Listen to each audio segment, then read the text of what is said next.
Welcome back to the show. And now the moment you've all been waiting for, the 2020 Chinese New Year Dog Costume Contest.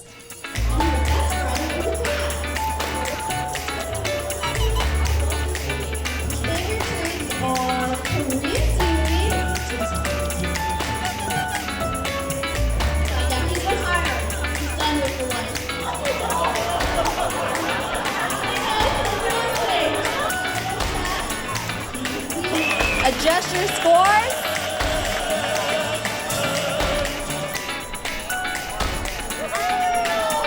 And the winner is Nicholas as a rat to bring in the Chinese New Year of the Rat. How long did it take you to make Nicholas's mobile and costume? A little less than 2 weeks. How old is Nicholas? Nicholas is 15 and a half years young.